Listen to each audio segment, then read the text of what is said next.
आज से करीब 15 साल पहले या 20 साल पहले, जब आप लोग नहीं थे इस दुनिया में या थे ही बस, उस समय एक स्कैम पकड़ा गया। सबसे तेज चैनल ने स्टिंग ऑपरेशन किया।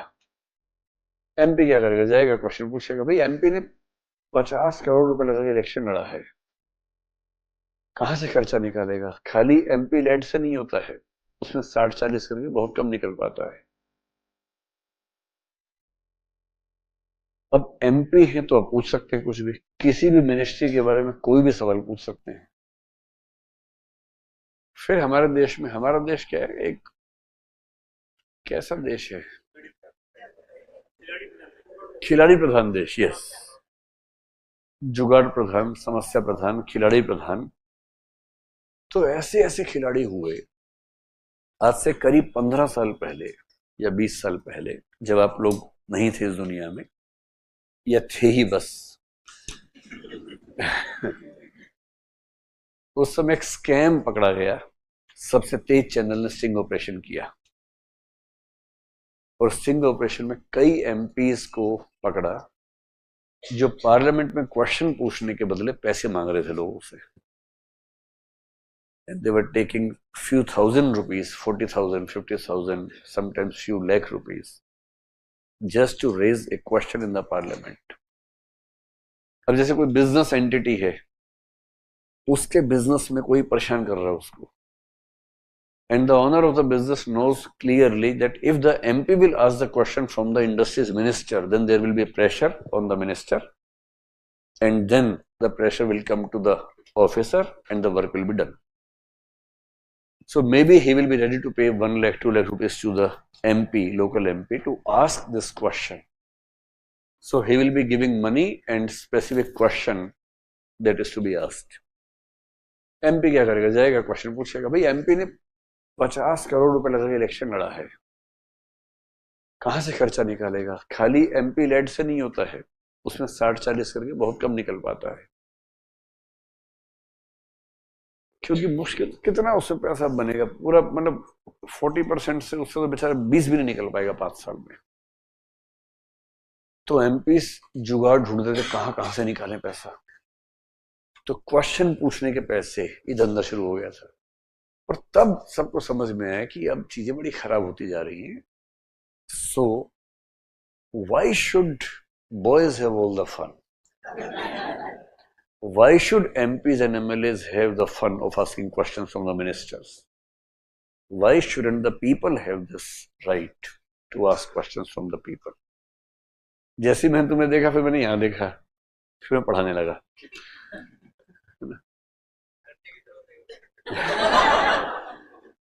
So, to make this right accessible to all the citizens of country,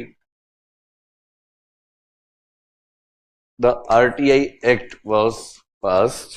मैं थोड़ी सी इसकी हिस्ट्री में आता हूं। What is the history of this act? थोड़ा सा मोटा मोटा सा जान लीजिए। 1946 में यूएन ने यह बात कही कि right to information should be a fundamental right for any citizen of any country. उसके पहले से कुछ कंट्रीज में, जैसे स्वीडन में 18th सेंचुरी से किसी किसी फॉर्म में राइट था लोगों के पास, people should know few things. But in 1970s to 1990s, this right became popular in many countries.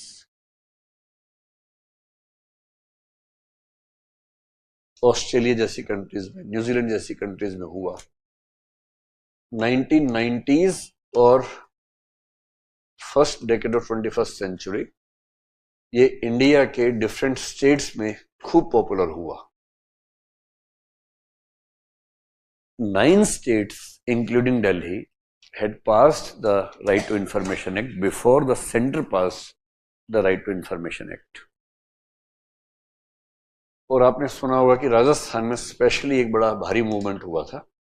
हालांकि राजस्थान का एक्ट बनने से पहले कई स्टेट्स पास कर चुके थे, but Rajasthan was a state which witnessed a good social movement for the right to information, and especially by an IAS officer who resigned from the job, Dr. Aruna Roy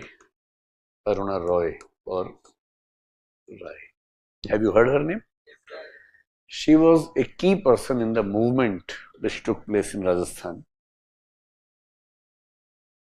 सारा खेल information का होता है. अब एक ऑफिसर है, BDO है, block development officer है, सरकार से फंड आया, उसने कागजों में दिखा दिया कि सबको दे दिया, इतना इतना दिया, किसी को नहीं, या बहुत कम लोगों को दिया. But how can you know who are the people who have been benefited with the money? And then this movement started a thing called Jan Sunwai. उसमें क्या होगा, जितने लोग बेनिफिशियरीज हैं उन सबको बुलाएंगे, एक स्टेज होगा, सब लोग आके बताएंगे कि पैसा मिला कि नहीं मिला उनको. And they will ask the officer to come in Jan Sunwai and give answers to the people. अब वो कैसे आए? उसने सबके नकली साइन कर रखे हैं, कैसे आए वहां पर? And gradually this movement became so popular that in Rajasthan the government had to come up with the Right to Information Act, but before that in 4 or 5 other states it was already done. तब centre को लगा कि भाई अब कर देना चाहिए, क्योंकि हमारे कॉन्स्टिट्यूशन में इसका जिक्र नहीं है. तो जब कॉन्स्टिट्यूशन में जिक्र ना हो तो फिर वो मामला कहां चला जाता है? Residual powers are in the hands of centre. So the union has the right to make any law on any subject which is not mentioned in any of the list in Schedule 7. तो centre पे खूब pressure पड़ा. उस समय सरकार थी अटल बिहारी वाजपेयी जी की, NDA की सरकार थी. सरकारें ऐसे एक्ट हमेशा 5वें साल में लेके आती हैं. Just focus on the timing of an act. आप सारे कॉन्स्टिट्यूशनल अमेंडमेंट की टाइमिंग देखिए ध्यान से, and you will enjoy the history of constitutionalism, history of law making. It's very interesting. तो वो सरकार जो थी 1998 से 2003 या 4 मान लीजिए, क्योंकि 99 में दूसरी सरकार बन गई थी, सेम गवर्नमेंट बन गई थी फिर से. खूब हल्ला था 1998 के आसपास से, लाएंगे राइट टू इंफॉर्मेशन, लाएंगे ला रहे हैं, बस आने वाला है, बस. करते करते 2002 में बिल आया, 2003 में एक्ट बना, क्योंकि 2004 की शुरुआत में इलेक्शन थे. तो इलेक्शन से 3 महीने पहले सारे अच्छे काम होते हैं, दोनों फीलिंग से. एक, अगर हम हार गए तो अगली सरकार का बेड़ा गर्क हो जाए, अगर हम जीत जाएंगे तो फिर कुछ रास्ता निकाल लेंगे और हम कहेंगे कि हमने ये काम किया था. सरकारें शरारत क्या करती हैं, 2002 का बिल है, एक्ट का नाम 2002 है, पास हुआ 2003 में, प्रेसिडेंट का एसेंट में 2003 में.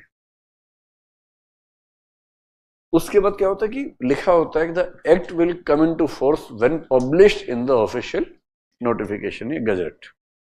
पब्लिश नहीं करते हैं.